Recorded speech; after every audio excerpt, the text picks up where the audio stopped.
حضرت ابو ذر رضی اللہ تعالیٰ عنہ راوی ہیں، وہ کہتے ہیں کہ میں رسول اللہ صلی اللہ علیہ وسلم کی خدمت اقدس میں حاضر ہوا تو آقا علیہ الصلوۃ والسلام آرام فرما رہے تھے، سو رہے تھے۔ آپ فرماتے ہیں میں پھر واپس چلا گیا، تھوڑی دیر کے بعد میں پھر حاضر ہوا تو حضور علیہ الصلوۃ والسلام بیدار ہو چکے تھے۔ تو رسول اللہ صلی اللہ علیہ وسلم نے ارشاد فرمایا کہ ما من عبد قال لا الہ الا اللہ ثم مات علی ذلک الا دخل الجنہ،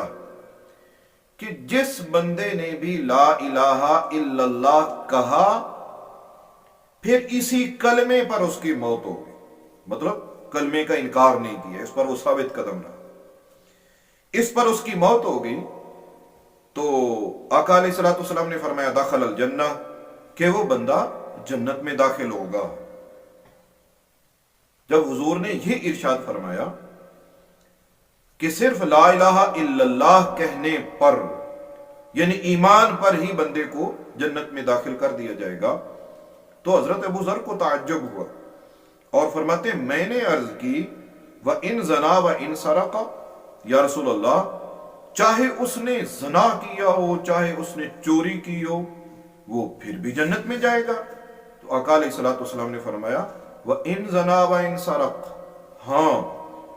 چاہے اس نے زنا کیا ہو، اس نے چوری کی ہو، وہ پھر بھی جنت میں جائے گا۔ حضرت ابو ذر کہتے ہیں میں نے اپنی بات کو دہرایا اور میں نے عرض کی وَإِن زَنَا وَإِن سَرَقَ، یا رسول اللہ چاہے اس نے زنا کیا، چاہے اس نے چوری کی، وہ پھر بھی جنت میں جائے گا؟ تو رسول اللہ صلی اللہ علیہ وسلم نے فرمایا ہاں وَإِن زَنَا وَإِن سَرَقَ،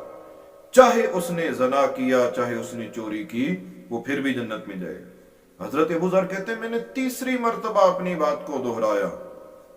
کہ یا رسول اللہ چاہے اس نے زنا کیا، چاہے اس نے چوری کی، وہ پھر بھی جنت میں جائے گا؟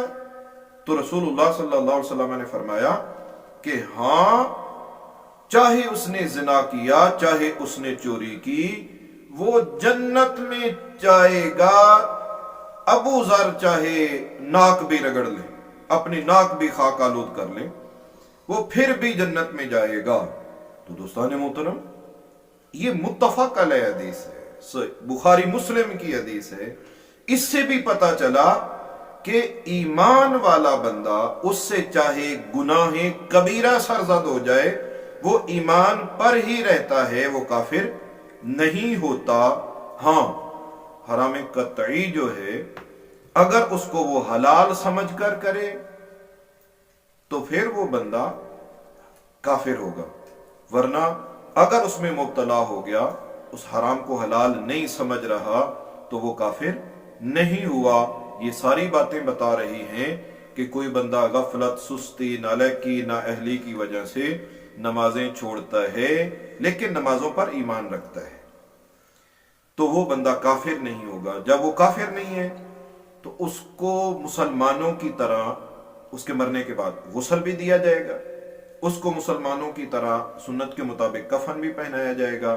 اس کی مسلمانوں کے قبرستان میں قبر بھی کھودی جائے گی،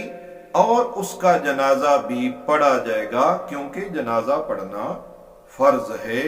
اور فرض کا انکار انسان کے ایمان کو نقصان دیتا ہے۔ لہذا بے نمازی بندہ بڑا گناہگار ہے اور بہت بڑا اللہ کا نافرمان ہے، اس پر اللہ کا قہر و غضب ہوگا، لیکن ان ساری باتوں کے باوجود ہم اس کو کافر نہیں کہیں گے، ہم اس کا نماز جنازہ پڑھیں گے۔ نماز جنازہ پڑھنا جرم نہیں ہے۔